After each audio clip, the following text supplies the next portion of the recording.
Okay, welcome back. And my guest today is Michelle Smith.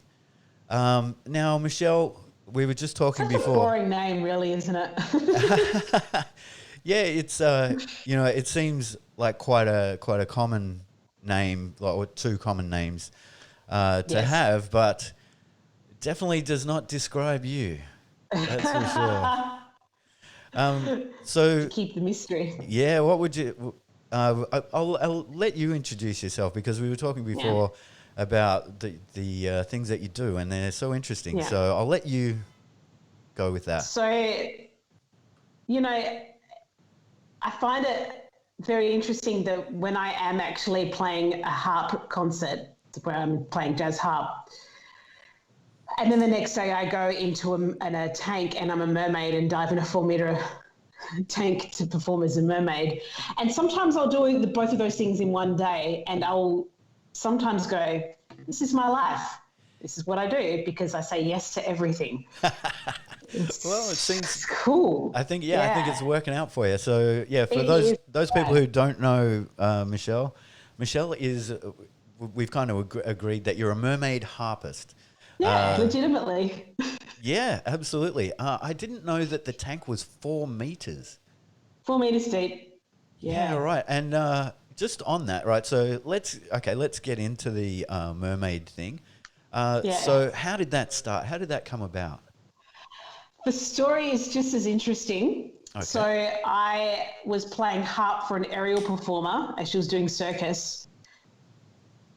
And whilst we were on stage and the doors were about to open, so she was doing movements as I was playing harp for her. Yeah. Okay. She says to me, hey, do you want to be a mermaid? I'm getting a tank set up. And like every girl's childhood dream, I say yes to that. Great. And so what happened? So did you have to like go and look at the tank and check it out, or she just set it up and then once it was set up, you came and jumped in? I just immediately said yes. And she said, come and look at the, and take and have a little test. So that's quite daunting because your legs are tied together and you're in this 4 meter deep cylinder tank. Yeah. So you immediately freak out, but exactly the same thing, be like water, just trust yourself to it, relax. As soon as I relaxed, I just started Yeah. flowing and then I could start diving. Like I couldn't think of a more apt way to describe, Lao Tzu talks about if you hold on to the water, you create resistance and Yeah. you will drown. Mm-hmm. But if you flow with water, and this is like with life, you will be free. You just let watch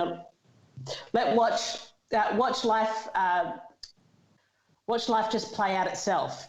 Yeah. So kind of. And it was, yeah, Yeah, like so roll with it, go with it. just roll with Don't it. fight And it. as soon as I did that and just let go, and then I could just be a mermaid. Yeah. Now, It's cool. so before we started, we were talking a bit about being a mermaid. So I've got some questions. So when you are diving, right? So I've seen pictures of you at the bottom, and there's kids like looking at you and waving, and you kind of pose with them and stuff. Do you have like some kind of breathing technique or something that you use? Have you like got to a point where you can hold your breath for a really long time now? No, actually, it's no technique. Being a mermaid looks glamorous and it's brutal. So sometimes the chlorine Yeah. levels are high. Ooh. You've got to keep your eyes wide open for the photo. And all you see through the tank is just brown blobs and you know that they're kids. Yeah, yeah. And again, it's just relaxing. If you just flow through, there's things in the, there's like little ledges in the tank that you can push down and push up. So you don't have to Okay. really force the physical movements where your heart rate's going to go up. So the more, for me, I'm like, the more I relax and just float down there, the longer I can hold my breath. Yeah, okay. And you do the round, and then you can just push yourself up with the little ledges to keep it super safe. Yeah, and But when you get up, you're bruised, the wind is on you because you're 4 meters high, your eyes are stinging you, you've got a runny nose, you're like, all this stuff's happening, and the next day when you wake up, you got bruises all under here because your face is against the tank, and yeah, right. I think my teeth have gotten whiter as well because of the chlorine. Now sometimes I'm like, I'm pretty sure I've got whiter teeth. Your eyes are bad. Oh, They're man. cold. Oh, But it's geez. always worth it because the wonderment of a child, the 5-year-old that thinks they're seeing a real mermaid, Yeah. it's worth every pain. I've heard the most gorgeous things and seen the magic in their eyes, and I just don't think I can come close to how I could experience that kind of exchange with another human being. They're just so beautiful, and when you're dealing with another human that thinks you're a real mermaid, the love hearts in their eyes are just Yeah. It's it's a wonderful thing, and it's one of those things that you can't buy that. You can't buy that kind of you thing, can't and buy it. you can't put a No, dollar value on it either. Like even no, you really can't. You really, really can't. And no movie, no other. I sometimes just wonder how I got to this point where I was doing this. I mean, I know how it happened because my friend asked me, but yeah, you just have to wonder, like, this is my life. This is beautiful. Kids want to give you a little kiss through the tank or give you a high five, and they want to ask you about what it's like being a mermaid and what's your favorite food to eat, and do you see Ariel, and do you like crabs and fish, and what? you just got to make up these words. You got to make up stuff. Yeah. And what's been your most creative response to one of those questions? We kind of have a bit of a routine. You get to a point where you have a routine. We all have funny mermaid names. I'm a famous singing mermaid named Tuna Turner. And you'll get like Mussel Crow for the merman, or Goldie Prawn. Yeah, okay. You get some cool ones like that. Rob Lobster was another merman name. Yeah, right. So you'll get that, but it's more the kids' creative responses that get me. And I think it's more how they respond to it that makes the show different every time. There was one time I'll never forget, this kid was like 20 meters away from the tank. And 20 meters is a bit, 10 meters. Yeah. And I said, hey, why are you so far away? And he said, because we're from the country.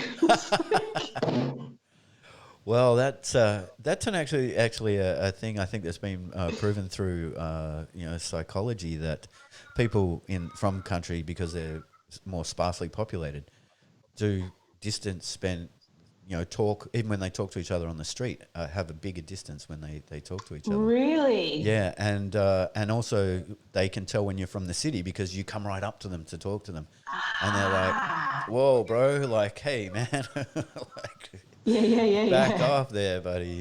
Settle down." Yeah, it's an actual thing that country people, because they've got room, they've got space, and they use it.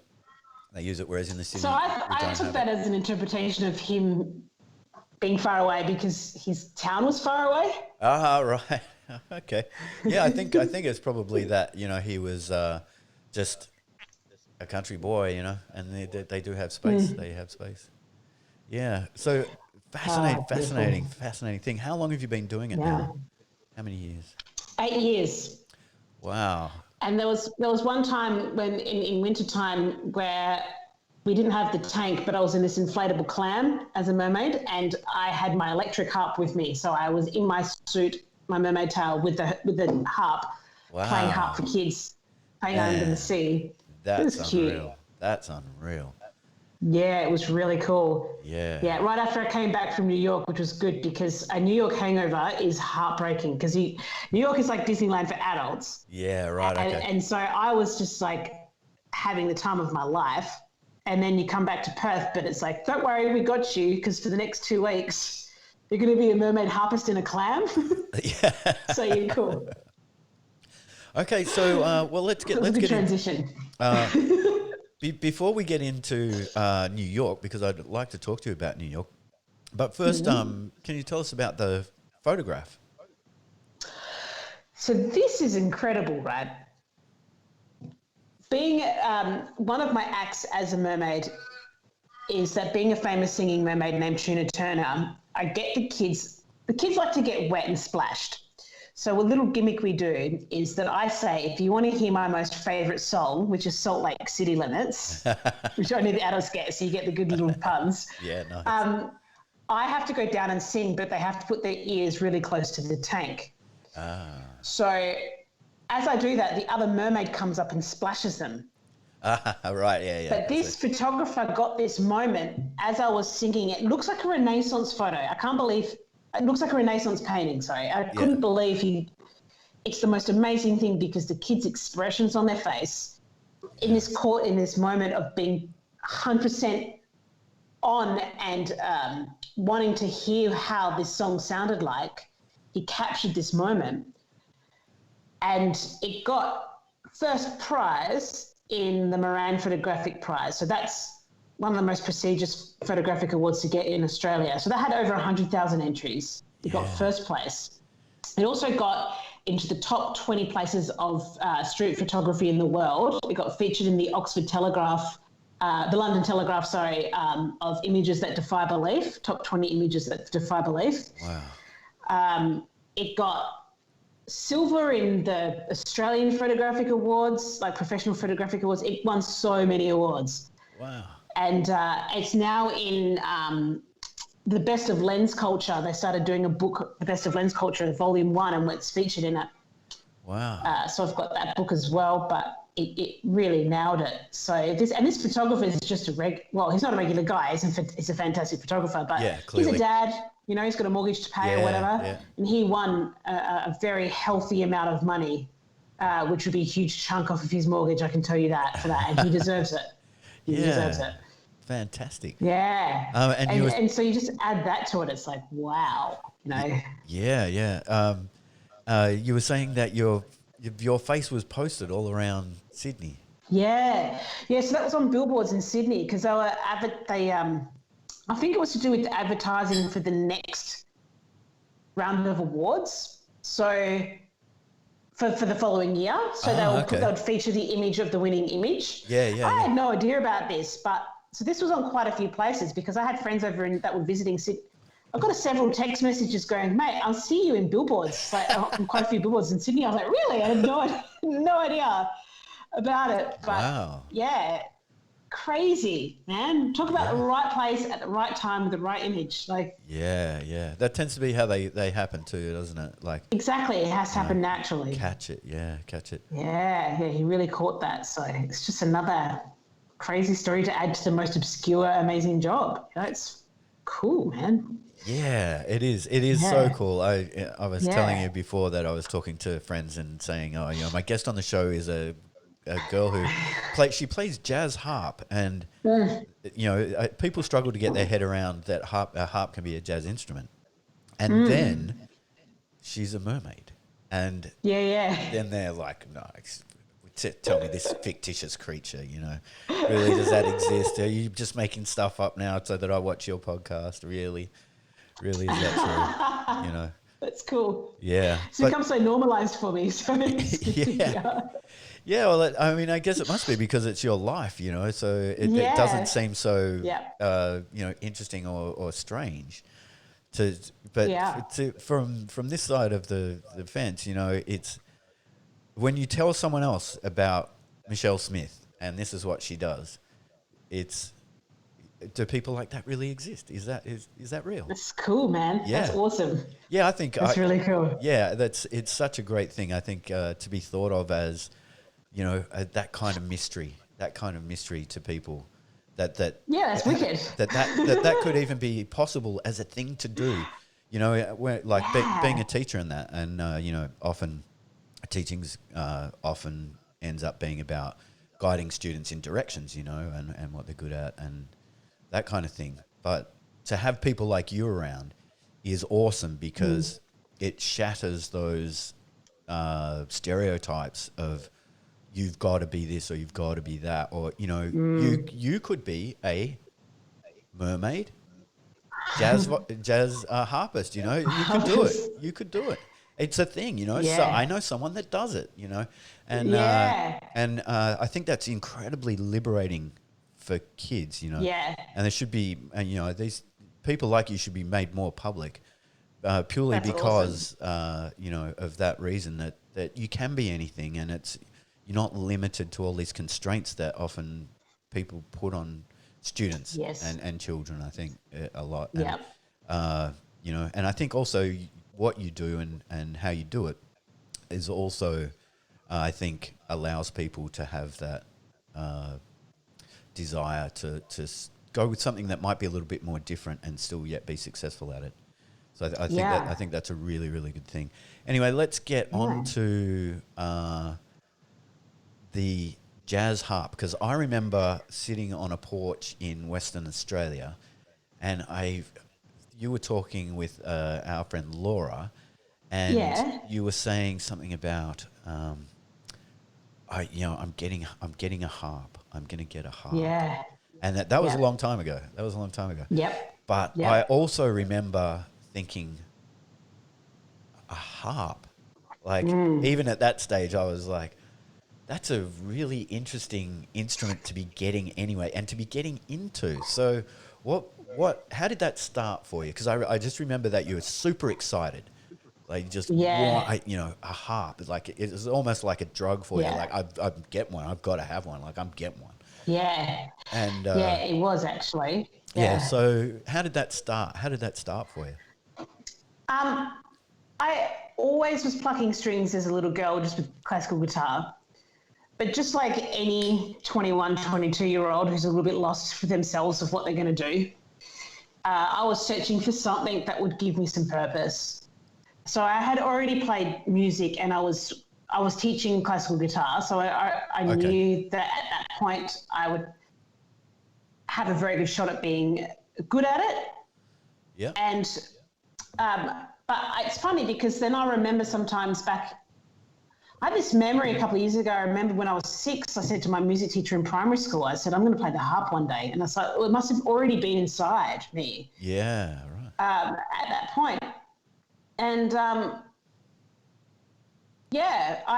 was just a bit lost, and then actually then took some psychedelics, which and on that journey was when I was like, this is actually what I need to do. So I was searching, and it was in here already, and I was playing music. So it's not like all of a sudden this lightning, you know what I mean? Like, this, but it almost was like lightning saw at the same time, because I had that epiphany. Yeah. You know, like, this is what I'm actually going to do, because I was about to go travel, but it was so in my heart that I became obsessed with it.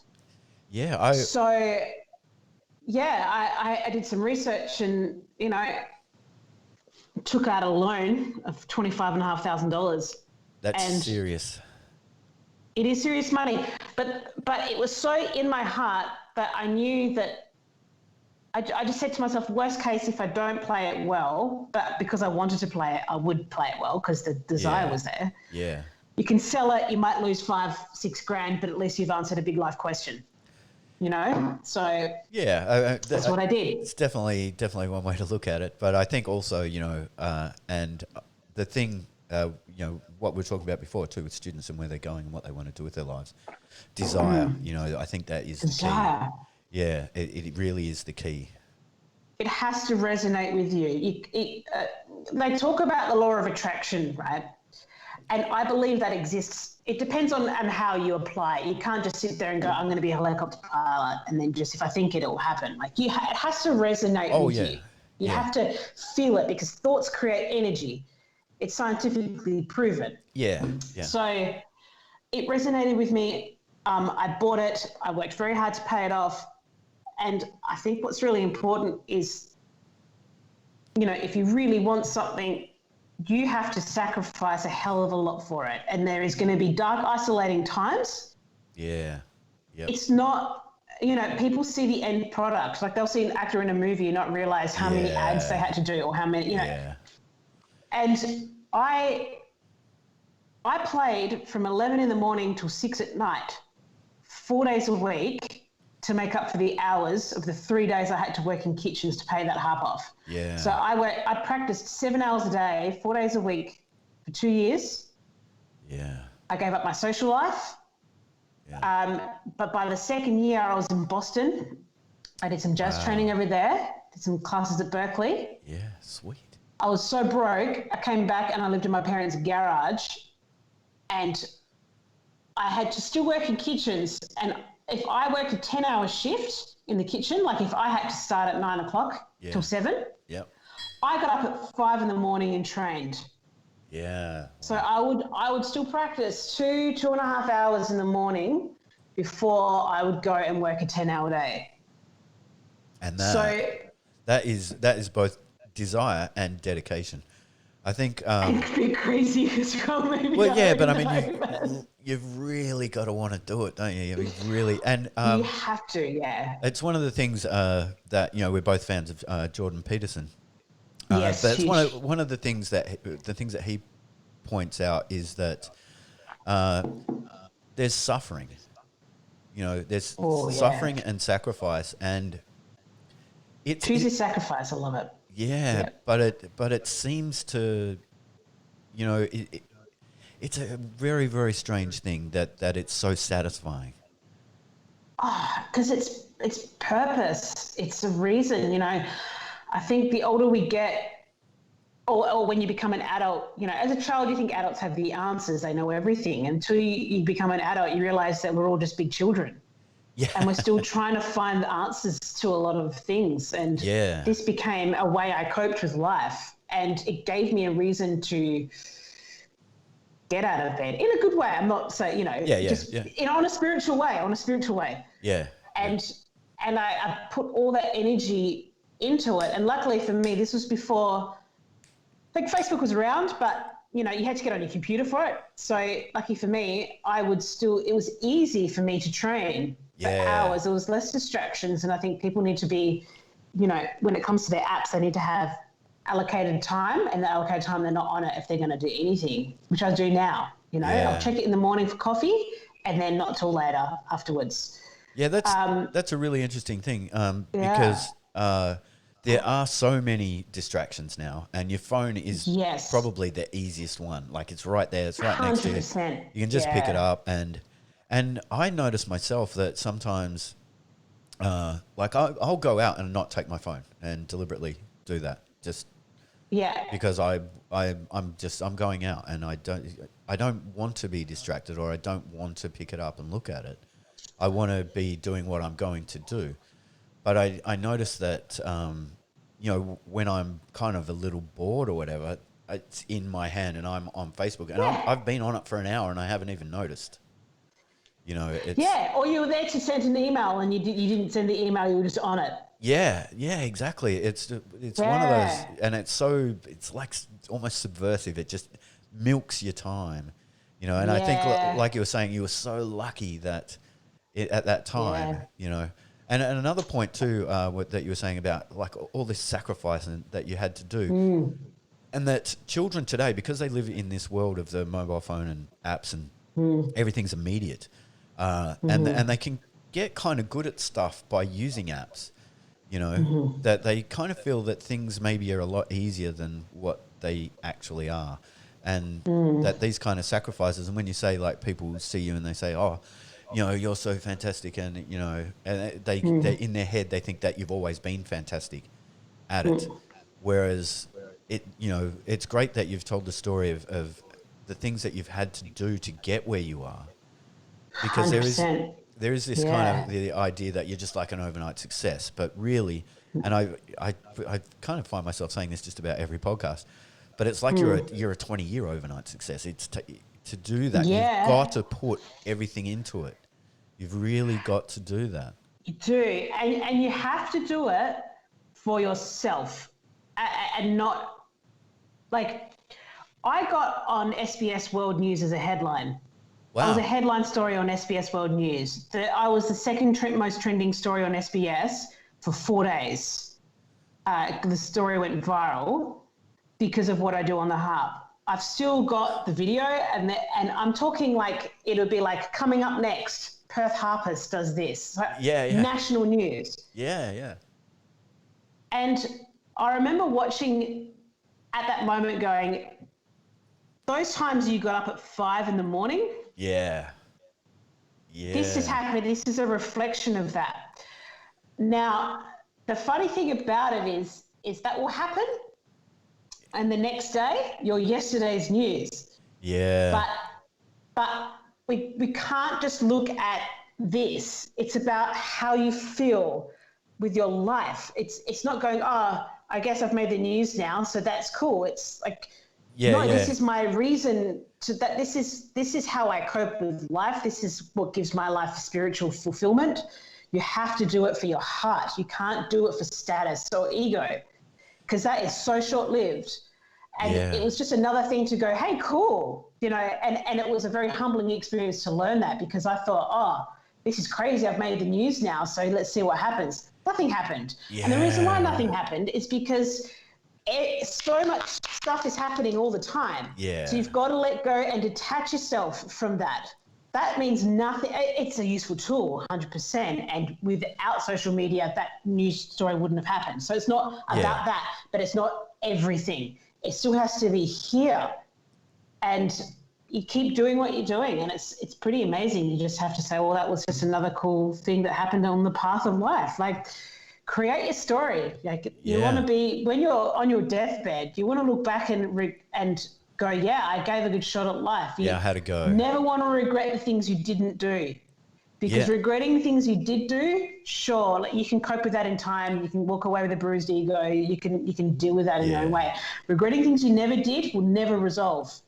Yeah. And you've got to keep doing it, Yeah. And good things will come from that as well. Yeah. It's like the old saying, you don't want to die wondering. Oh, worst. Yeah. Worst. Yeah. The worst thing. So let's go back to your story with going to Boston. So what was that like? Yeah. Your time in Boston. Again, it was hard and isolating and depressing, to be honest. It was a harp boot camp. So I look back at it fondly now. It's yeah, of course. It's just, I did the same thing. I didn't take a laptop or phone with me because I wanted to be completely void of distractions. I kind of feel like it was like Uma Thurman in Kill Bill 2 when she gets taught by that guy and her hands are trembling like this as she's trying to eat the rice. Yeah, right.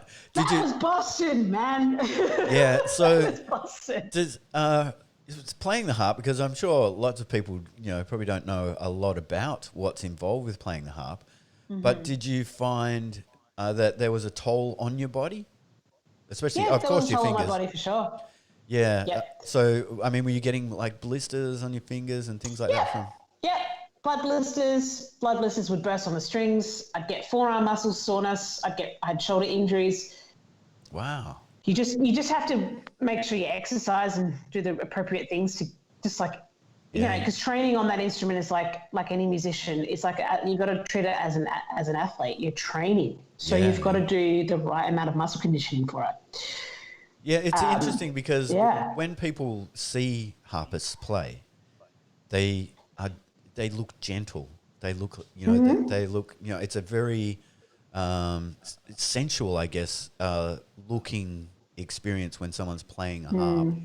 And it looks gentle in that it's like they're teasing the strings and teasing the music out of the instrument. But to think of it as something that you get shoulder injuries from. Oh, 100%. And and those kind of and things. And there's pedals at the bottom. There's 7 pedals. 7? Wow. Yes, because they adjust the notes of the strings. So for musicians listening, there's a flat, natural, and sharp position. C, D, E, F, G, A, B. So there's 3 notes to a string. For the non-musicians listening, if all my pedals are in the middle position, I'm playing all the white notes on the piano. And then as soon as I start shifting, I'm playing the black notes. And this is why jazz harp is rare, because you're improvising with your feet. You're like, if you can imagine a jazz pianist is always going up and down on the black and white notes. Yeah. That's me with my feet. I think plus the strings. I think organists would probably understand what you're talking about. To an extent, but they don't have 7 pedals. Well, they have a bunch more They do than have a lot 7. of pedals. They have lots of pedals, but and that's it. But they're But playing. not for the change of the notes. Yeah. Not to change key. There's this tone. Or tone. Yeah. Pitch, I guess. Yeah. Now I was watching. You just recently put up some jazz that you were doing recently. I think it was on Facebook, and did I see you bending notes or sliding in that? So that's your pedals. Ah, okay. Yeah, Okay. yeah. Right. Yeah, so when you're hearing all those notes playing, my feet are moving. So there's times there where you would train, with harp where you're not even playing the strings, you're just moving your feet to know immediately where you need to go. Yeah. It's funny, and I guess you probably had it with guitar as well. I used to play the keyboard, and many years ago, but you get to a stage where you can. It becomes. People talk about instruments being an extension of your body, and people I think rarely understand what that means. But what it means is that you think it and it happens. It's like you think it through. It flows from your mind and out of the instrument, because your hands are so used to going, and I want to bend a C, and you don't even have to say that. You're just you're bending a C. And so, like you say, when your feet just automatically go there because of the 5 a.m.s. Yes, because of the 5 a.m.s. And like what Nietzsche says, where words fail, music speaks. Ah, that's nice.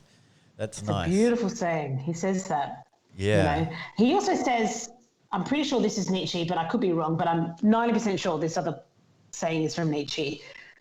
Without music, life would be a mistake. Yeah, right. I can see that. Music. Another quote is, music soothes the savage beast. Oh, beautiful. Love that. I haven't heard that one. Yeah. There's pieces of music, no words are said. You could have 2 people in the same room that don't speak the same language, but they will cry to the same piece of music. Yeah, yep. That's so when I was interviewing Desiree, we talked about art. Like, so for her, it's oil painting. But it's the same kind of thing, and these are the art forms that they defy language, and they also take you to a place where your language becomes useless. You don't have the language to speak about what you've seen, or heard or experienced, because you feel something, and you feel something incredibly deeply. But to say it's fantastic or wonderful or exciting, or pick your words, but they don't do it. They're never going to capture what you felt. And it's a thing for me as an English teacher that I'm really disappointed with English, that it fails. We don't have those words to express things that people feel. These are things that we feel, and it would be so great to be able to have words where this means that rich, deep feeling of intense sorrow and beauty to mix together. Yeah, that you feel exactly when you experience art that connects with you.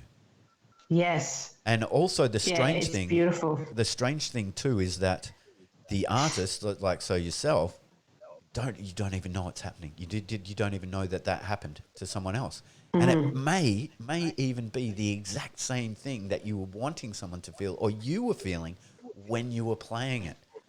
Strange. It's even on a vibrational level. So I had 2 most amazing moments with 2 deaf women on different occasions. Wow. One that made me cry was I was playing. It was for an event somewhere, but she had an interpreter with her, and I was playing, and this woman would put her hand on the pole, and she put her hand to her heart. She closed her eyes. Yeah, right. And her sign language interpreter said something along the lines of, your music speaks more than you can imagine, or something like that. And Yeah. and she got quite emotional, and I lost it. Yeah. Yeah.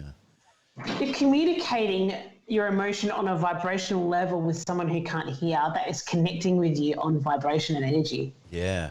That's You know, Yeah, I mean, that's a really, really interesting thing, because we don't like, when we think of music, we tend to exclude the opinions or the ideas, or that even deaf people have a thing about it.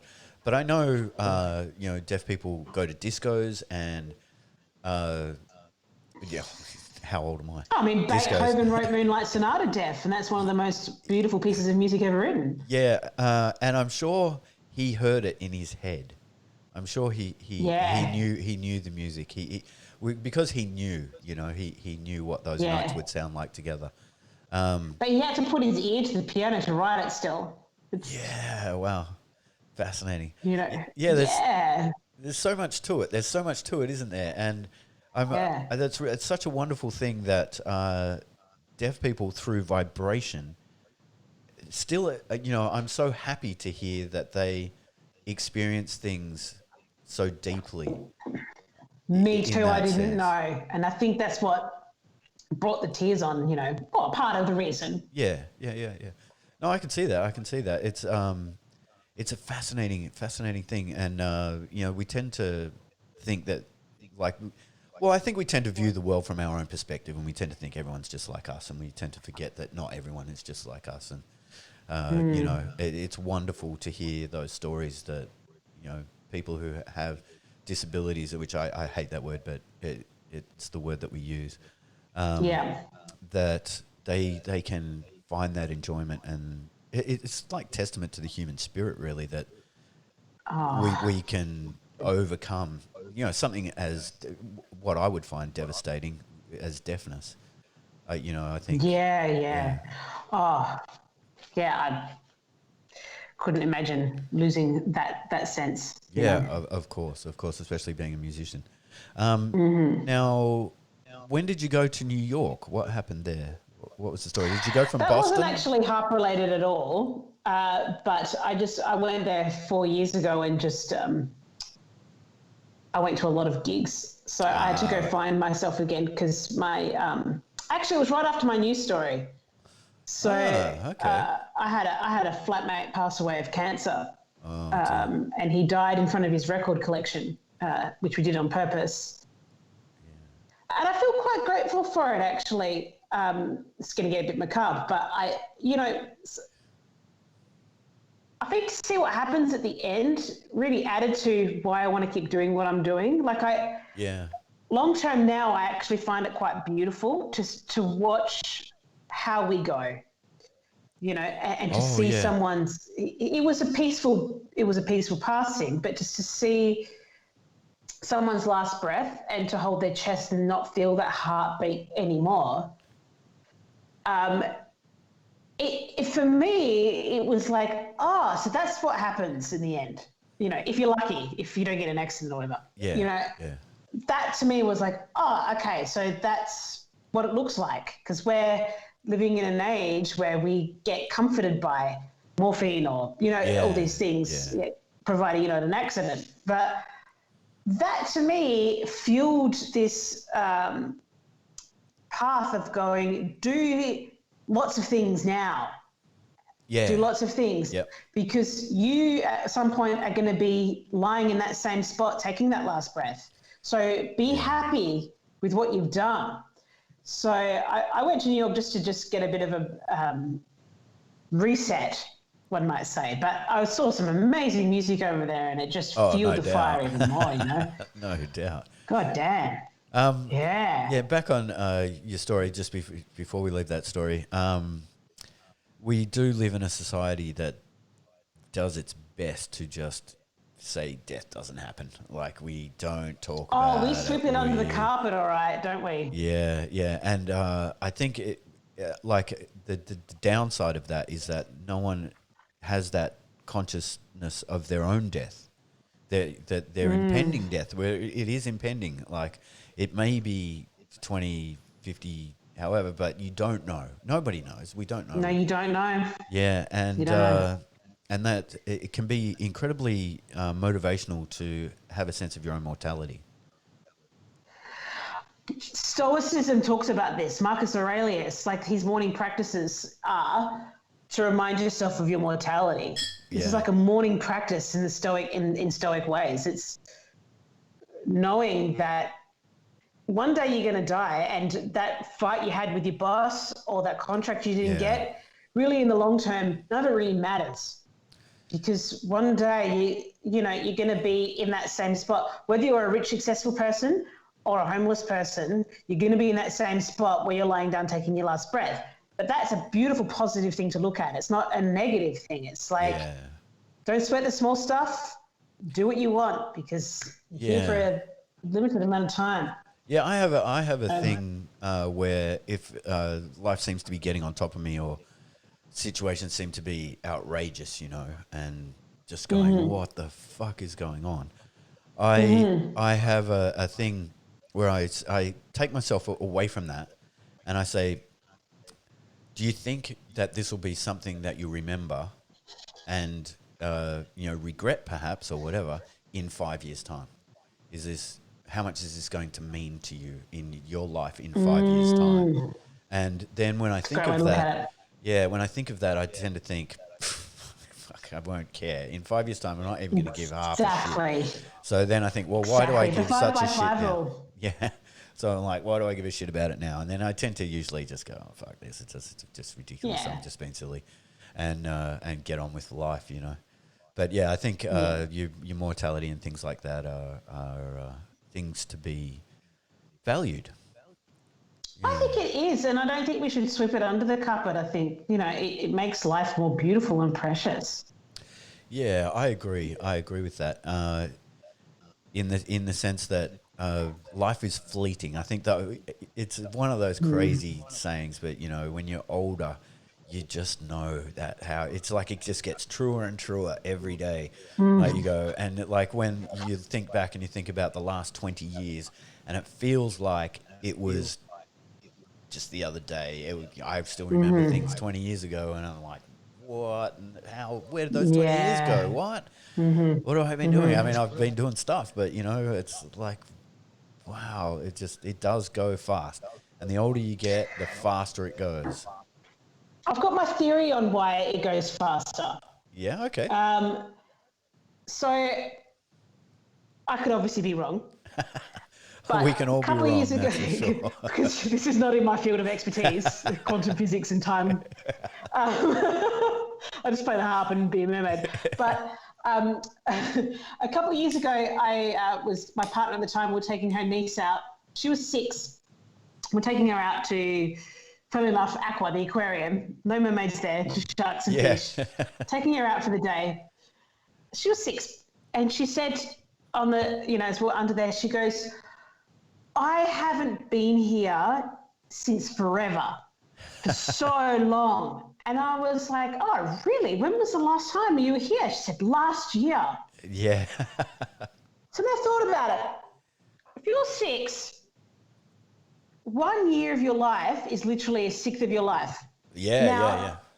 Now, if a sixth of your life, like for me, okay, so I'm 35. It's way too complicated in maths to think about what a sixth of 35 is, but go for a seventh. For her, a seventh is 5, so that's easy for you. Like, now I'm getting really confused because I've had too many G's. 2 years for me seems like yesterday. 2 years for her, is a third of her life. A third of her life. Yeah. So her perception of 2 years, what's a third of my life? 12 years ago. So my third of my life is 12 years. A third of her life is 2 years. So the time perception is the same, if that makes sense. I get what you get now. Does that make sense? Like, I see 2 what you years get for now. her is like, so she could say, I haven't been here a third of my life ago. Yeah, for me to say the same thing is that, and I think that's why time seems quicker. Yeah. Does that make sense? Yeah, it does. I get what you're getting at. So you always look at your history from your perspective of now. So and that's all relative to the amount of time that's passed before. So I get what you're saying. Yes. I get what you're saying.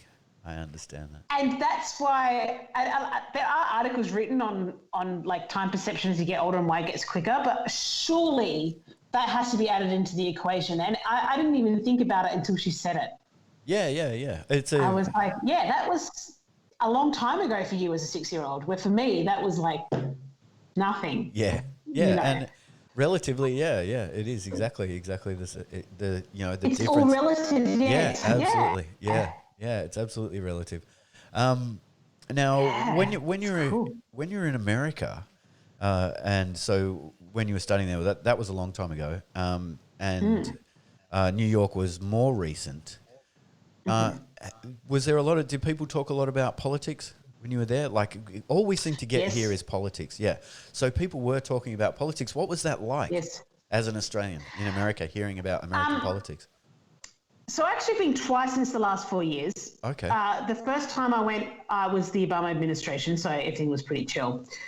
I went last year again, and I mean, like, New York was pretty much the same, but it was more in the airport. You know, people would come up and start apologizing for Trump, and I'm sorry about Trump and all this sort of stuff. And I mean, New York's quite a progressive city as well, so I wasn't really seeing, too much. But at the same time, in 2016, when I went under the Obama administration, there was a memorial in the Orlando shootings for the guy who shot, a group of gay men at a gay bar that was in, gay club or whatever, back at that time. So that was actually more political when I was there. Yeah, okay. But at the airports, I noticed it was where it was happening, which was weird.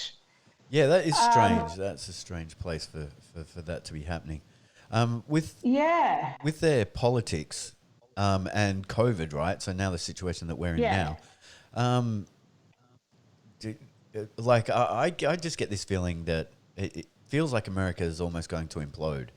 But also, I'm not in America, so I don't know. Like, I'm only seeing shit that I get, through sources that are probably very suspect. But,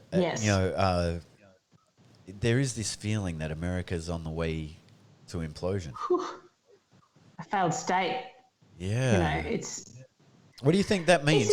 What do you think that will mean for the world if that happens? I don't know, and I don't know enough to know, and I don't know what the media is really saying, and I don't know what goes on behind closed doors. And Trump or Obama, whoever the president is, it's not really calling the shots. It's the people behind the scenes you don't know about that are calling the shots. But I don't know enough really to say, but it has been certainly the most interesting time I've seen politically in my lifetime. I mean, I obviously wasn't around in the 60s and 70s, but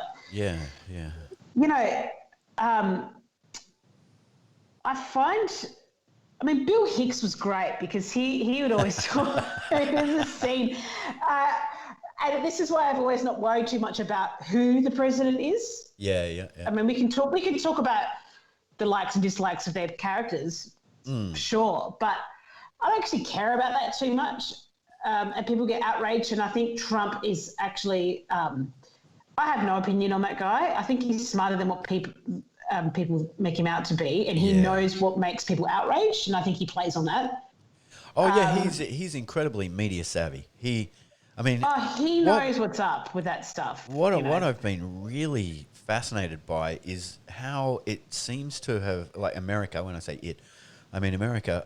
America seems to have gone from this like political thing of, it used to be on TV and there's going to be a debate and there's, and they a very kind of formalized system of how they go about things.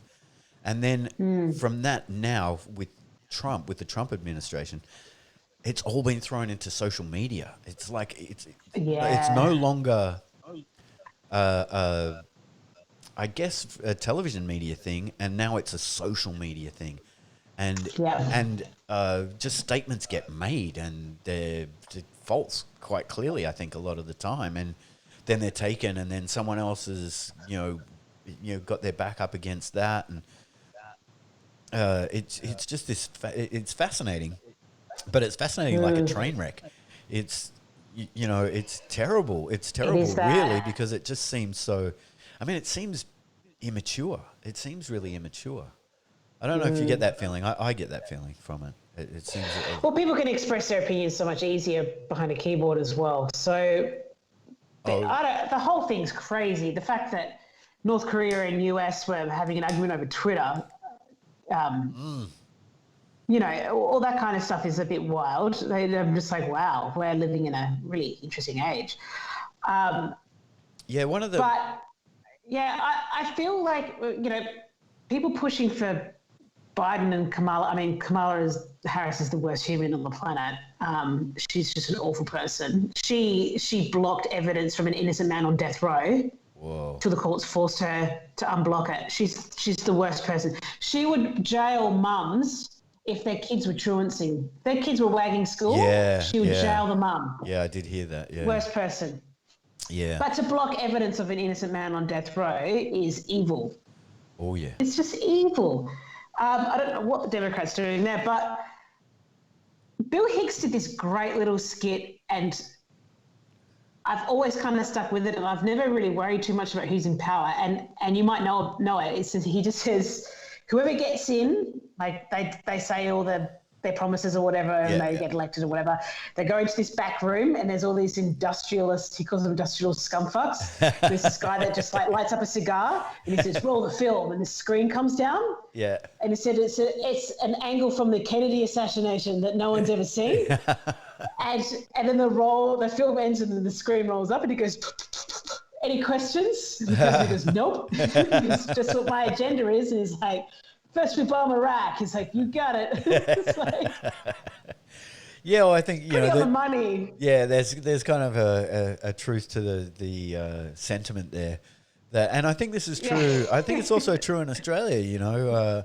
I think an Australian Prime Minister gets elected, and then he has to meet with people, and then those people tell him what's what, and then exactly, and then he has to kind of do what the other Prime Minister was doing, because now he knows what's what. He didn't know before; he was just getting elected, but it doesn't really matter who kind of gets elected, because they don't know what's what until they're in that job, and then they know what's what. And there's big people with big money and big power, and places like China, I'm sure, have their fingers in the pie. I'd be pretty sure. 100%. Yeah. Yeah. Yeah, there is people that we do not know about that are controlling it. So I don't get too swept up in the hysteria of the Trump stuff. Well, because of that regards, the thing that gets me with it is that it's so polarized. America's so polarized now, and polarization in that sense leads to civil war. Which social media has been responsible for. Yeah. Now, are you aware of the all the stuff about the Russians being involved with that, like manipulating groups? Like the Cambridge report or whatever it was. Oh, that's Cambridge Analytica. Cambridge Analytica. Sorry. Yeah. I remember there being I followed a bit of that. Like, you had the Mueller report that was a bit of an ambiguous statement. Yeah. But I haven't watched enough. Again, I don't know what I trust, what documentaries you watch. I started, since Trump got into power, I started going, you know what, I'm going to follow left-wing media, and I'm going to follow right-wing media as well. I'm going to see how they spin the same story and see which sides leave out which details. Yeah. A very wise thing to do. I think everyone should do that. I don't think they should just follow one source. Oh, definitely. That was an eye-opening experience for me, because I used to just read The Guardian, and I started seeing how much The Guardian was cutting out in certain stories and whatnot. And yeah, I think they've all got agendas, don't they? They've all got an agenda. They have agendas. Yeah. But the thing that I was alluding to before, and I often have this conversation quite frequently on the podcast as well, is that when we think of social media, because Facebook has algorithms and it sends us all the shit that we want to look at, we get into a world where we think it's only us on social media. And what the Russians did And I don't know if they're still doing, and I don't know, who knows, because we don't know. But what they did was they got really involved in Black Lives Matter, and they got really involved in Antifa, as far as I understand it. And they orchestrated a rally, right, for Antifa, Right. and they orchestrated a rally for Black Lives Matter. But they orchestrated them to be at the same place on the same day at the same time. That does not surprise me. Yeah, it doesn't surprise me. Like, so when I heard that, I wasn't surprised, but I also was kind of like, well, there's a little bit of genius in that, because Americans and Western people think that media is all Western. Because we keep seeing the things that are fed to us. We don't see. I don't get posts from India. I don't get posts from Pakistan. I don't get posts from other countries, because I don't look at that stuff. So I'm not getting that fed to me on my social media. So in my mind, social media feels like a Western thing only, but it's not. And there are people and countries that have cottoned onto that and going, we can really mess with the West here without them even really understanding that that's going on. It doesn't surprise me at all. And even I haven't watched The Social Dilemma yet, but people are talking about how Google will feed you stories that go with your beliefs, but it's outrage that sells that story. Yeah. So the stories can still be flipped out and flipped in different angles and fed to another person and outrage them for different reasons to keep the outrage there and the polarity going. Yeah, yeah. And this is my point about it being immature, like when I was saying before about it being immature. It's that we have this thing about outrage, and it's outrage that drives everything, right? Because it's a really, probably one of the most impassioned responses, right, is outrage.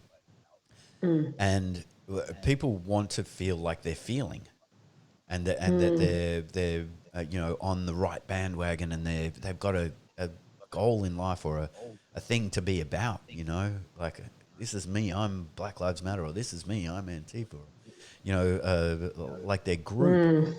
But I feel that this idea of outrage, and this is being validated, and it's the thing that keeps perpetuating everything, is outrage seems quite immature. It seems that it's not really about truth, because I don't know if you've ever been really angry, but you tend to lose your perspective when you get angry. Like, you get kind of focused on the thing that you're angry about, but and you become kind of single-minded about that thing, and you forget all these other perspectives, and it's kind of an immature thing.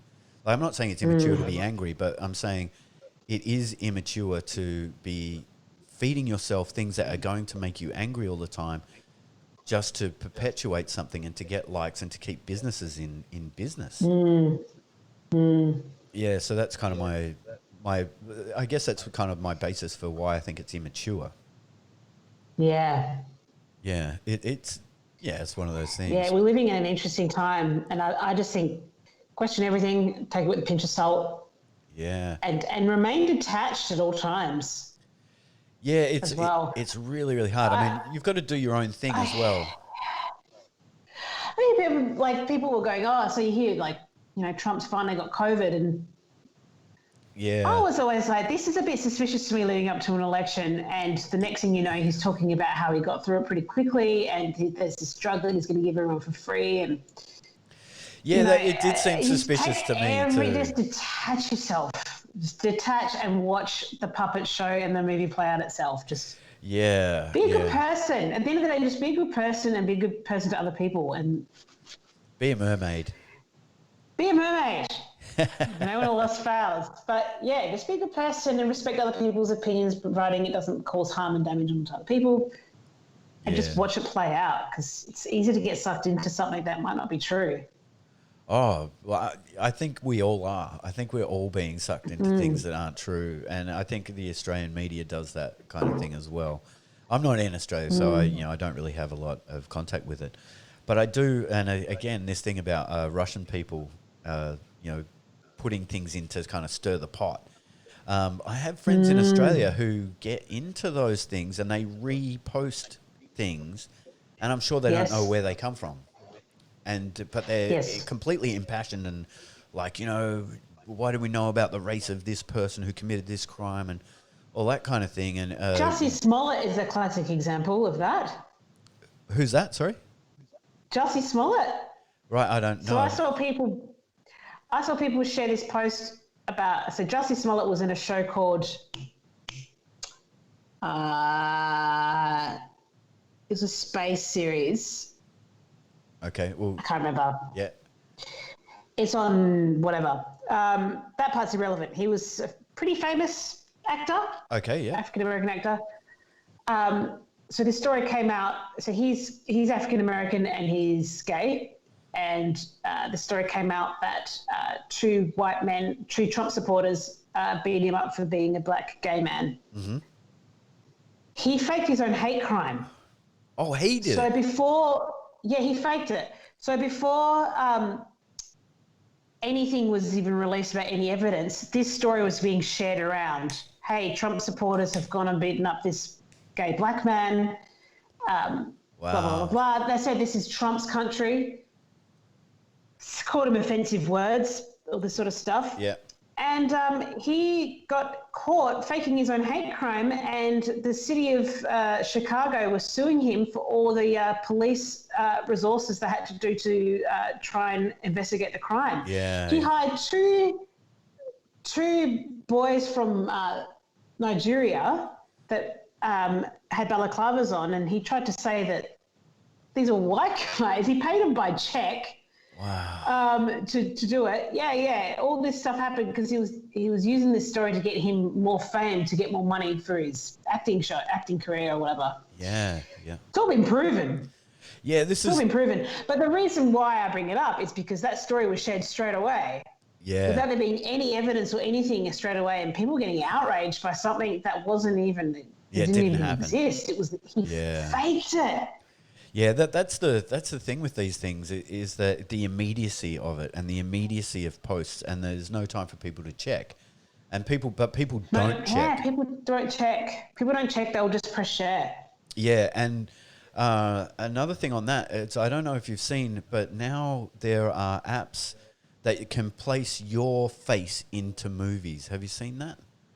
Have you seen those apps people are using? So it places. No. So like if I was, let's say, there's clips from Gladiator, and it will take my face, and it will put me as Russell Crowe on the screen. Wow. And it's getting better and better, but I'm wondering what will happen when that gets really, really good, and so good that we can't really tell who's doing what, and then someone uses it and puts someone else's face in a crime. 100%. Yeah, and photographic evidence becomes a legitimate piece. Yeah. There's got to be ways that forensics can track alterations on some level, surely. But I actually think that already exists. I think you could already put a president doing a speech that he never did. Wasn't doing a speech in. Yeah. I think that already exists. Yeah, it does. Well, I mean, the technology is definitely there, but I mean, this thing about fake news, how are we going to know the truth? Like, do you think social media may even implode, and where everyone might just go, like, pick up their phone and go, fuck that, it's for phone calls. I'm using it for phone calls. I'm not looking at any of that bullshit. No, you think? No. I don't think so, because people need the dopamine and ego fix with their own posts. Yeah. People need it. People need it for connection. Yeah. We're becoming more and more disconnected and using that as a way of connection.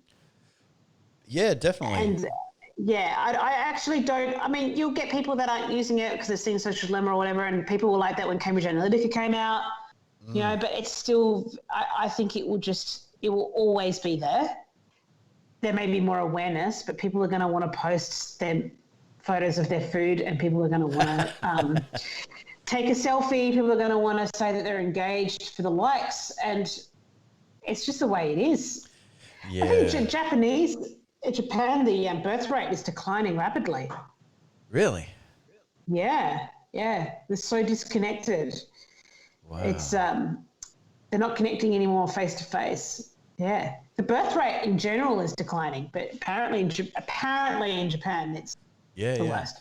I do remember hearing something along those lines as well about Yeah. that from Japan. Yeah, it's a strange world for us people who are getting older. When Yeah. we're the pre-mobile phone generation, really. Mm-hmm. And the kind Yeah. of the last ones, and the progression that's happened. I mean, I shudder to think what my father would have thought of it. Um, he was pre microwave ovens, and now, you know, and he thought that was kind of a bit suspicious, microwave. I don't know about how that cooks the food. It doesn't seem that great, But look at where we've gone from there to now, and how technology is just going so much quicker.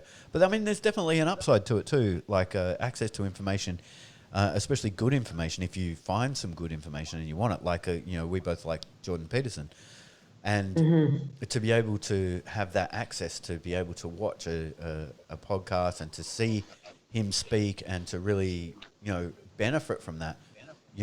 Whereas if we'd been at, like, say, back when I was at university, I would have had to have done some research to find out what book and, what articles and what things to read. Whereas now I can have instant access to someone's message that I find very important. So that, that's really cool. There's definite merits to it. Like I said, without social media, I wouldn't have had that news story, that national news story. Yeah. Because it was a video I shared, and it was a WA representative for SBS who saw it being shared from a friend of mine who's an astronaut. Yeah, that's someone you should get on your podcast, by the way. Yeah, right. Yeah, well, he's on the Mars One project. Or you can hook me up later. We'll talk about that after the Yeah. So, it's crazy like that as well. There's merits to it. I just think that people need to be a little bit more detached. Yeah, do you think emotionally to stories?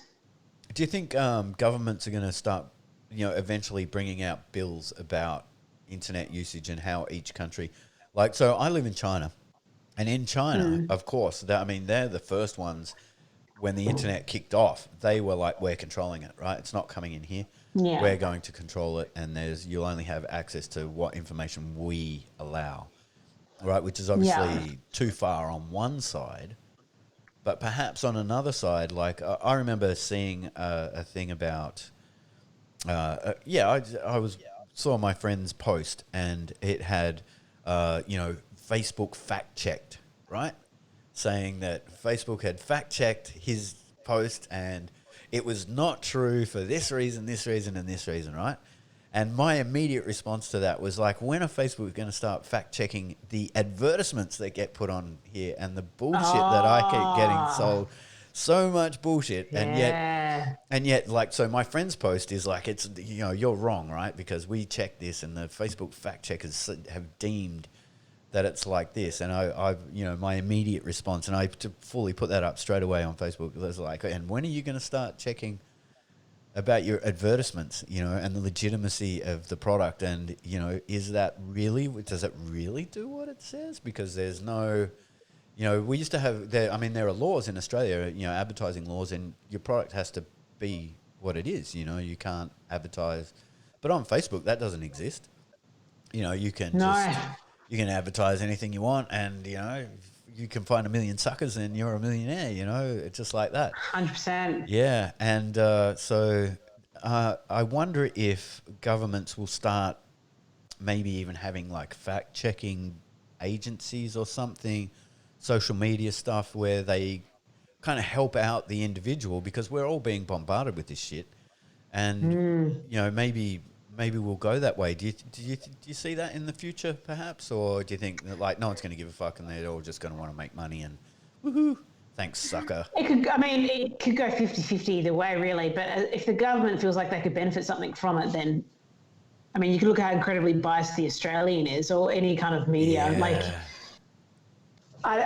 if it's going to benefit the government, yes. Yeah, yes, and how true? Yes, because it's the government's not. The government doesn't care about the people. What was I thinking? We're zeros and ones. Thinking? We're zeros and ones. That's all we are. We're numbers. We're numbers on the sheet, and we're numbers. Got to be balanced. We've got to be balanced. Oh, for sure. Yeah. If it benefits the government, they'll do it.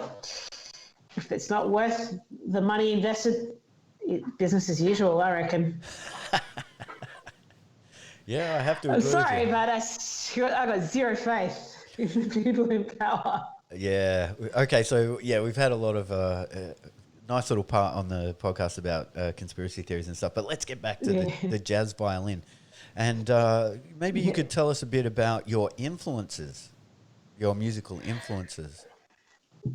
So I mean, Dorothy Ashby is a pretty amazing jazz harpist. She was an African American harpist from the 50s. She was rad. Yeah. Right. But So this I is not actually don't listen to harp music. Wait. So I'm just going back here. Jazz harp has been around for a while. So It's I been never around for a knew. while, yeah. Yeah. Right. So can you tell me a bit about that? I think it roughly started around that time. Alice Coltrane, like John Coltrane's wife. Yeah. Although she wasn't really that great as a harpist, she was an excellent jazz musician and she played piano well, but she kind of just did a bunch of glissades. But she still made it, I guess with her status, she made jazz harp a bit more jazz harp awareness. But yeah, it's been around for a while, but it's still not common. And Yeah.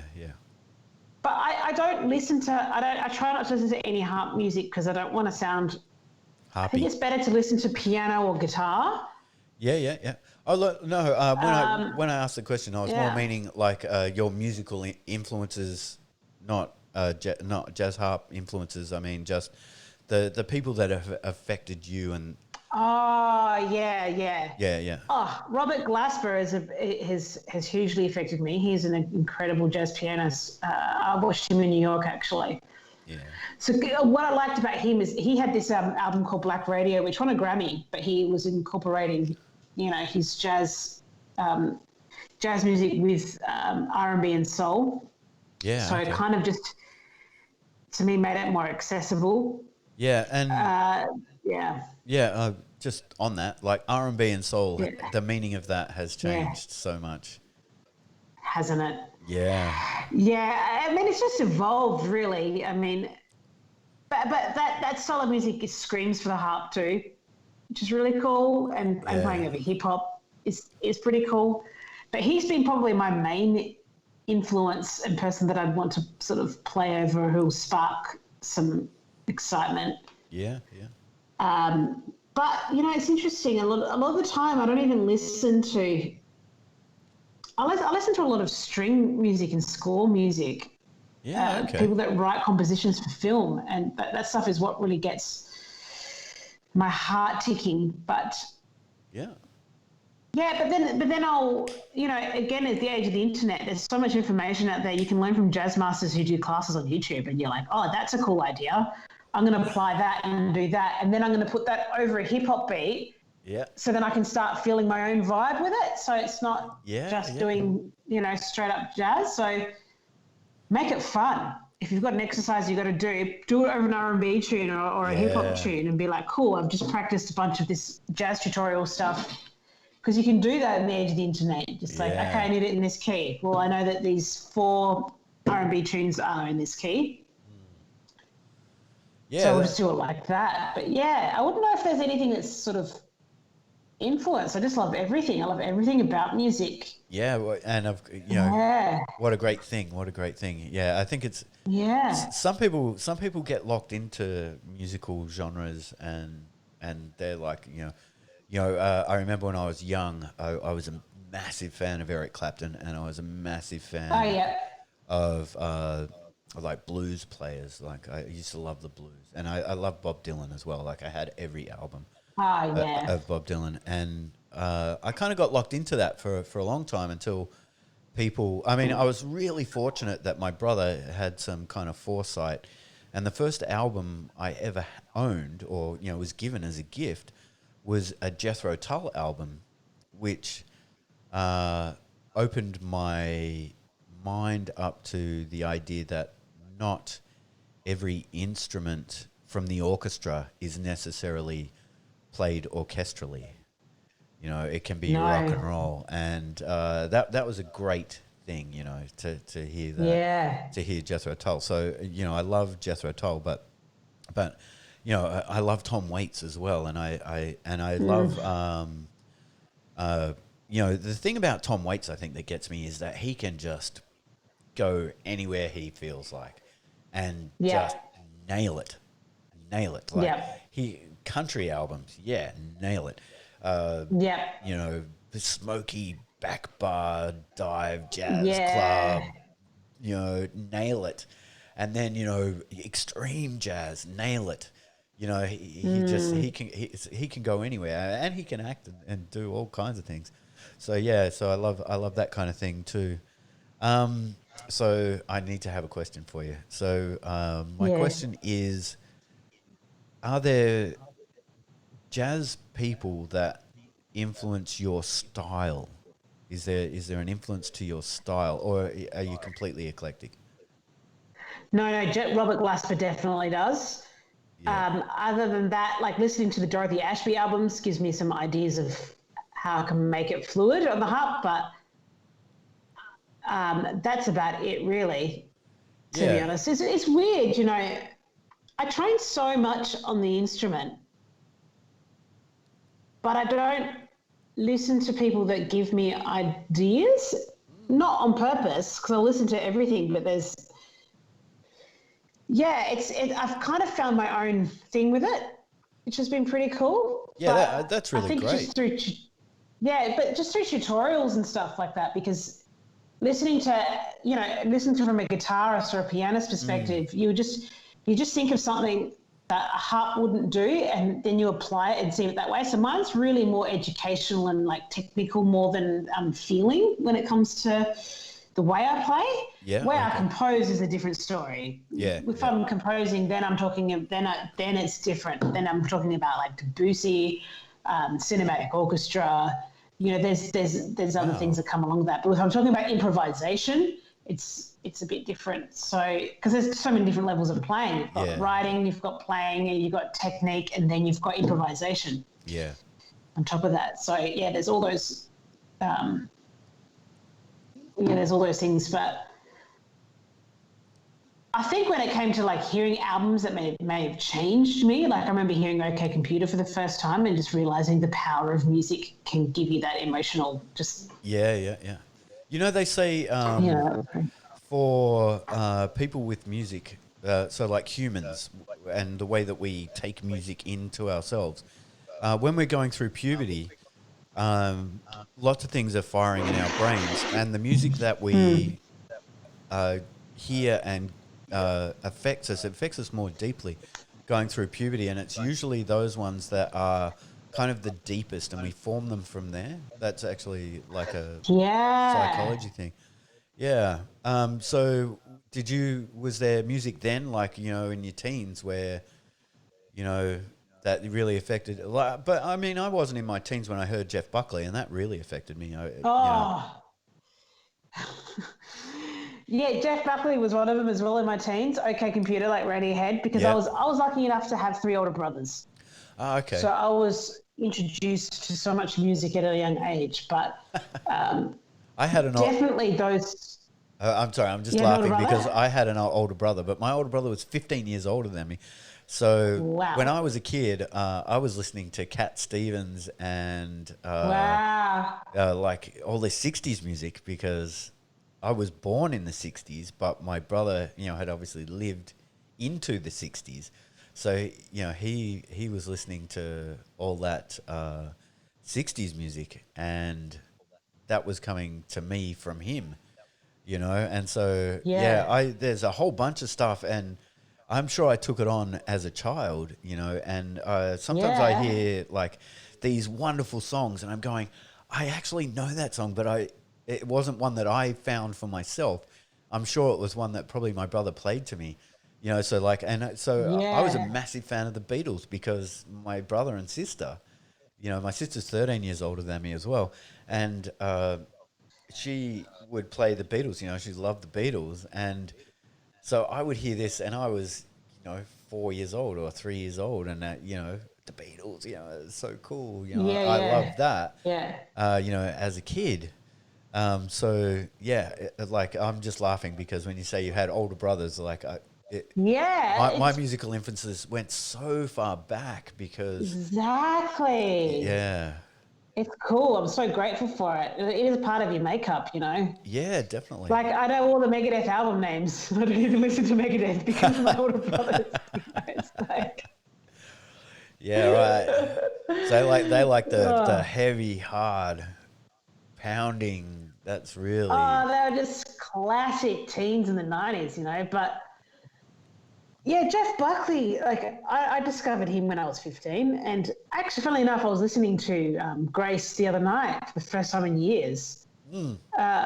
It's funny you say that And because last night I was listening to Jeff Buckley compilation on really, YouTube. Yeah, I was just sitting at a bar.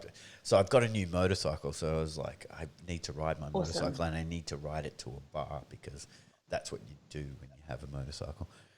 And yeah, I was sitting at that bar, and I was trying to remember these artists that my friend Trav had told me about, and I couldn't for the life of me. And so I was just going through my mind of all the musical people I hadn't listened to for a long time, and I thought of Jeff Buckley, and I was glad I did. You know, I sat there and listened to it, and it was wonderful. Still stands the test of time, you know. Absolutely, And absolutely.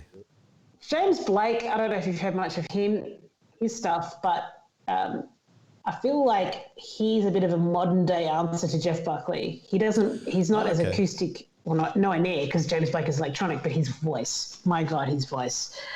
I just felt like James Blake must have heard Jeff Buckley and gone, "Who's this guy?" I And want to be just like sang. him. Yeah. And his voice is insane. Yeah. His No. voice is insane. Because you're like a jazz player, and you enjoy jazz so much, I wonder. And this will sound like a very abstract question, but Frank Zappa, like so, Frank Yeah. Zappa, you know, he describes his music as 1,000 motion pictures for your ears, and I think that is Yes. pretty much what Frank Zappa does. Like he Yes. goes, you can't pick where he's going to go, and he just goes there, No. and he does that. Um, do you listen to Frank Zappa, or do you have an opinion So on I Frank don't. Zappa? I do have an opinion on Frank Zappa. I think he's awesome, and this is again from having three older brothers. So I grew up listening to Frank Zappa. Ah, okay. He's a total crazy man. I wouldn't just go and put on some Frank Zappa to Yeah, chill out. just to listen to. Yeah, Yeah, chill out is definitely not the word you'd use to put on Frank Zappa. yeah. But I know that Steve Vai, as a guitarist, was auditioning to play for Frank Zappa. Yes, I know the And story. he Yeah. auditioned, and Frank Zappa said to him, "Oh, I heard Linda Ronstadt's looking for a guitarist." That's so brutal. Well, I didn't. So brutal. I haven't heard that story, but I have heard the story that for every person in Frank Zappa's band, there were I think about 50 waiting to get in. That Frank had said, if he goes, you're next. You know, and there was Yeah. like 50, and it strikes me as a weird thing because Frank Zappa's music is kind of like dirty teenage boy locker room music, Yeah. and yet very very creative, and Frank Zappa was like a genius really with music. You know, the things that he could put together, the things that he was able to make fit. You know, the styles and intertwine them in the middle of a song. You know, and just stop and go somewhere and do that. I found very fascinating, but I was always amazed that there were 50 people waiting to play dirty, bawdy songs, like almost locker room kind of teenage boy humor, which I found fascinating because he had such a wonderful talent, and yet the the the lyrical content of his works Oh, seemed to be, kind of stunted, I guess, in some kind of way. Does that make yeah, sense? yeah.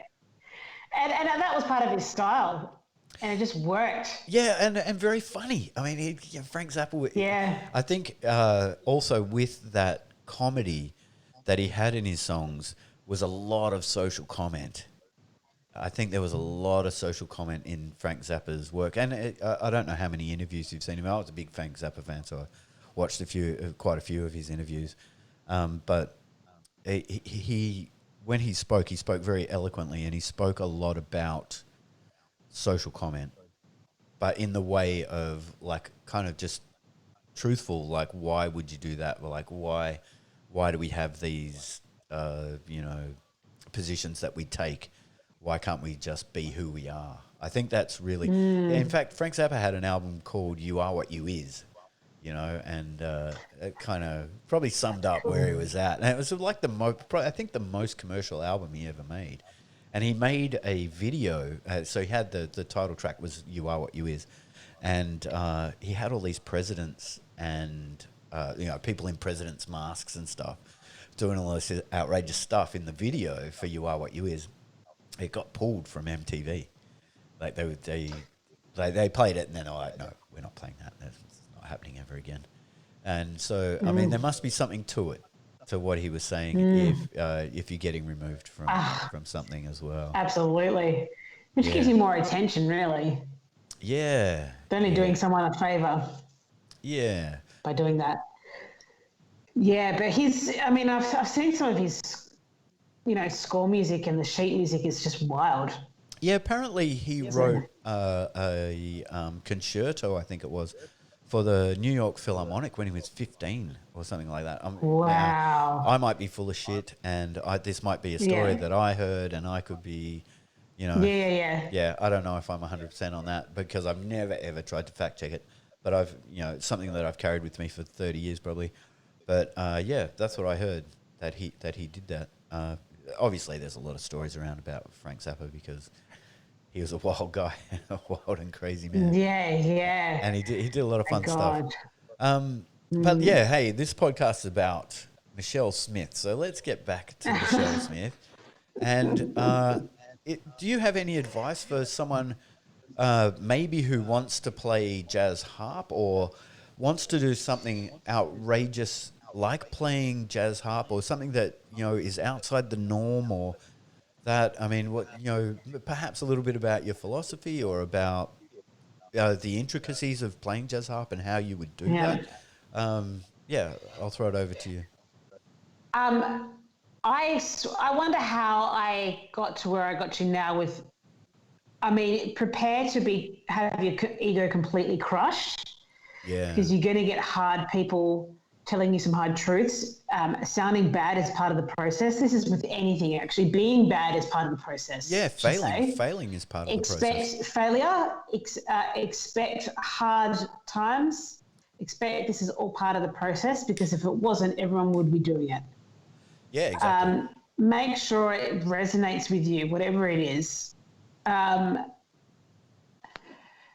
How to start with jazz harp, really learn from a jazz pianist to start with, I would say, because they can teach you basic stuff.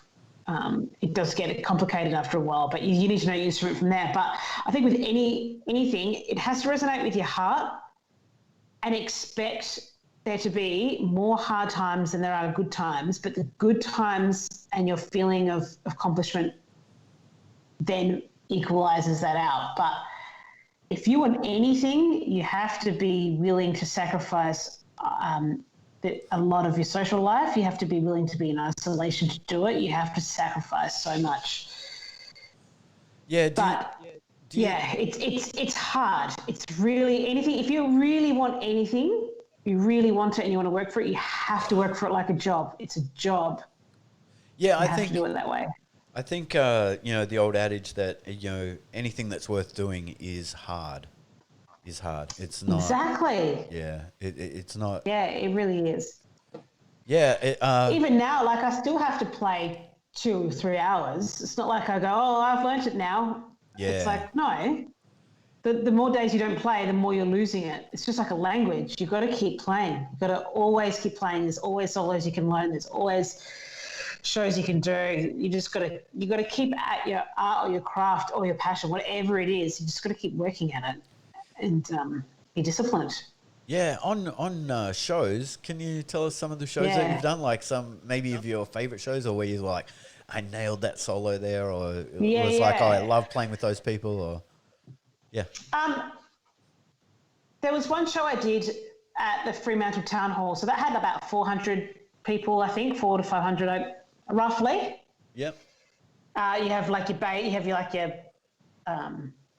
what do they call it when you got the top? My words are just so bad at the moment. You like your top floor and your bottom floor Yeah, of people.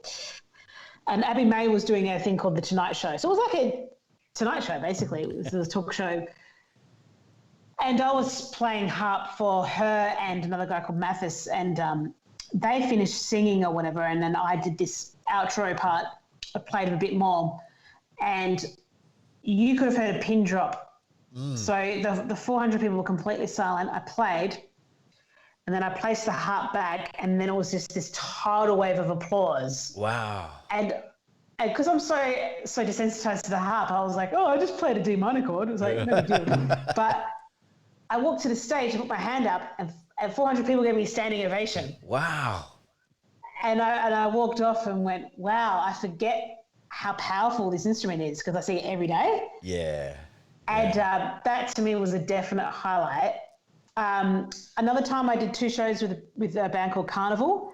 Yep. And played electric harp for that, and they're a pretty heavy band. So I was getting screamed at from the audience like I was a rock star. That was cool. That was really, really cool.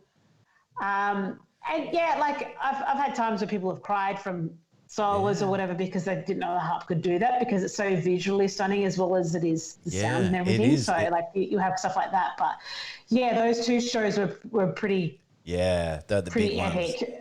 Yeah. Yeah, you're a rock star. You play and you see this crowd of hundreds of people doing this as you're playing. You know, it's just like, yes, this is cool, man. And you thrive off of that energy for a while. You know, it's awesome. Have there been moments like musicians talk about being on? I don't know. I'm guessing you know what I'm talking about when I say that. Where, you know, when you play and you're on, it's like something almost takes you over, and what comes out is like perfect. It's that. It's a funny thing. I think perhaps only musicians know about it. But that thing of being on, like I was on, I think maybe actors would probably know about it too, where you know that you've just nailed that scene. It was like you were on, it was just, it all came together. Have you had those moments, the moments of where you've just been, man, Yes, I have. And I think it's about being on. I think it's about being completely in the present moment, and you're not listening to that voice in your head that's like, don't stuff up. Because you're thriving, and it has to be the right. You're on, but the audience is responding at the same time, which feeds your onness. So you're having this conversation, or you're improvising in a piece in the acting, or whatever. Then you're in the moment. You're in the moment. You're in the present time. Yeah. Nothing else is distracting you. And I've had a few of those. For sure, and it's awesome. Yeah, it's really good because anyone that really takes their art seriously, or their passion, I should say, seriously, are the worst critics. Yeah. So again, with stoic, like applying some stoic ways, is like I'll go, like accepting mortality. I'll go on stage and go, I'm going to expect that I'll never be satisfied with my playing because I'll always criticize myself. So I go, just expect you're never going to be satisfied. Yeah. And then you look back at the recordings and go, actually, that was pretty good. Or whatever. And I think the best way to do it. I think the moments when you're on is when it's almost, it's funny, right?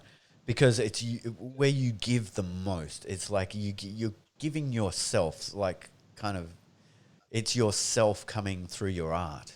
You know, people are seeing you, you know, and it's funny because I think, in my experience anyway, is that's when you're actually like you're most empty. It's not like you're full and, you know, everything's, you know, it's all worked out. It's like where it's not actually worked out and you're not even thinking about the idea of working things out. You're just being completely honest about who you are. And in the moment. It's a fantastic thing, but I've really, I wish more people could experience it. that feeling of Me being too. on, because it's such a wonderful feeling of, I don't know. It's really hard to explain. And again, this is kind of where words fail us, isn't it? That, Yeah, you know, yeah. like, you know, and the terminology I'm using is a 2-letter word, on. You're on. But yeah, Yeah. Yeah, it's, you're in the moment. yeah, it's a really, really wonderful, wonderful experience. Um, yeah, I don't know how to explain it. It's one of those things. I remember having a really juxtaposition moment the very first time I did something like that, a very long time ago, like 8 years or whatever. And I did a solo, and everyone was like, "Woo!" It was all good, and I was a real Yeah, buzz from it. yeah.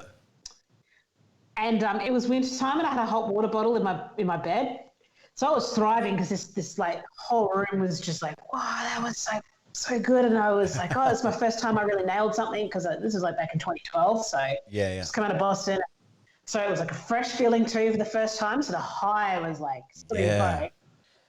And I went home, and the water bottle had leaked, and my mattress was Uh, soaked. But then it was like midnight, and I was like hair drying my bed mattress so I could go to sleep. And I remember thinking, I feel like an hour ago I was somebody, and now I'm hair yeah. drying my mattress. You got brought, but like you back to earth. How, oh, And how terrible. it was pretty bad. Yeah, after that experience too. And so when you had that experience of being on and all of that, so did you feel that you'd were kind of perfect? You'd done that perfect thing, and then you got that response from the audience? Not the first time. Okay. I was like, oh, that was nothing. Like, not as in that was nothing. I was just like, oh no, like I guess because you've practiced so much, if you're doing something you've done over and over again, you don't feel Yeah. that excitement that Yeah. Yeah. for the first time. So I felt like sometimes we get a little bit of what do they call it? Imposter syndrome. Yeah. Yeah. Of course. Yeah. Yeah. I know. I know exactly what you mean. I know Yeah, because you exactly do what you something mean. over and over and over and over and over, and it's just so normalized that when Yeah. someone else looks at it, you're like, no, no, no, it's Yeah. nothing. It was just this or that, you know? Yeah. And It's yeah, yeah. and you're like, If you'd oh seen no, all the times I made mistakes when I was practicing it, you wouldn't be so happy with what I've done. Yeah. Yeah. exactly. Yeah. Yeah, I you won't totally see get. I yourself. totally get what you're talking about. Yeah, but Yeah, I guess what I'm talking about is the moment where it's kind of like the conversation you have with the audience after you finish playing was like, that was great, wasn't it? You yeah. know, I know it was great, and Um, you know it was great. Like, I gave you something like you're aware that what you've given them is really special, yeah, and they know that it's really special. yeah, yeah. I've had one or two moments, but I'm so critical of my playing that Ah, right. I am Is maybe critical. But when I look back at it, like I would be on a high and they would say these things were great, and I go, "Thank you," I feel good about it. But it wouldn't be until I look back and go, "Actually, that was pretty good," yeah, because at the time you're like, "No, no, no, I just had to get through it," yeah. you know. Yeah, I really hope that you allow yourself the freedom to say I'm good, you know, I'm and I trying, do that. Yeah, yeah. Doing the stoic ways of just letting go. yeah, yeah. Power.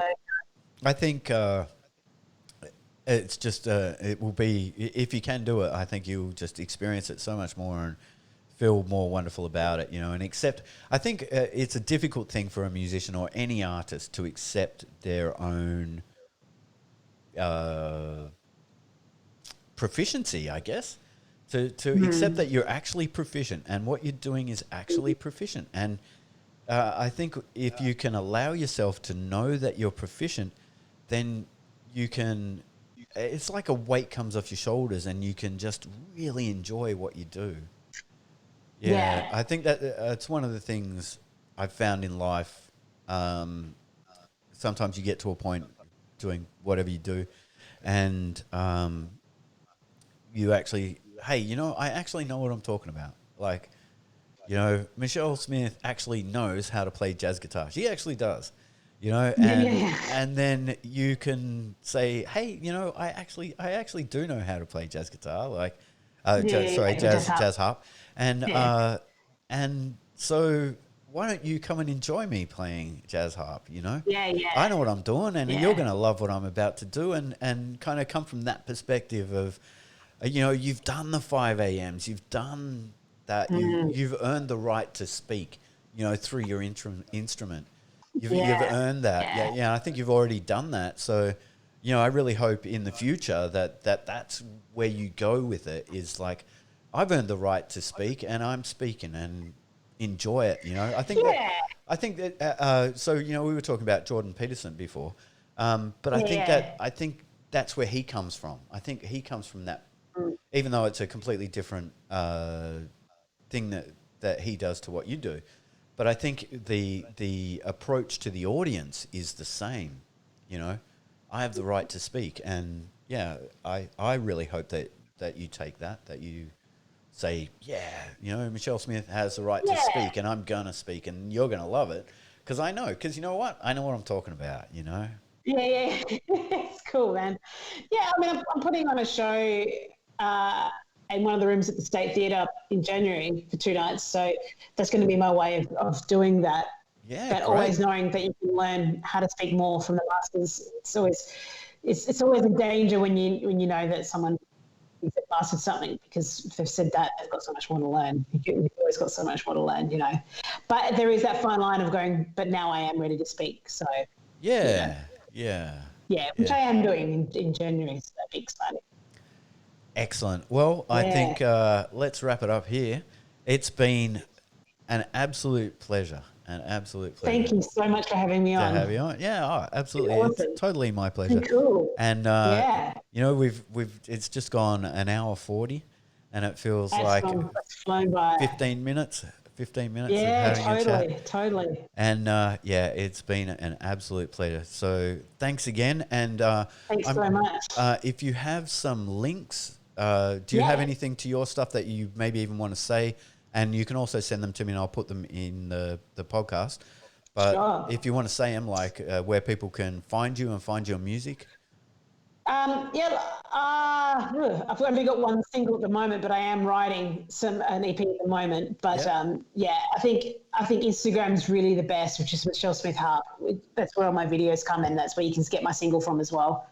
Yeah, okay. To the link there, SoundCloud. Yeah. Awesome. Yeah, and that's awesome. I'll put all the links, the relevant links. We've talked about a lot of stuff in this, so I'll go through it, and I'll probably message you, and we'll talk back and forwards about what the links were and all that, and we'll try and get it up for the people who are watching the podcast to be able to access some of that, and like the photo as well. And photo is amazing. It's worth looking at. It's amazing. So lots of stuff there, and again, thanks again, Michelle. It's been Keith. Really good, really good. Yes, thanks so much. Okay, thanks. Bye. See ya. See ya.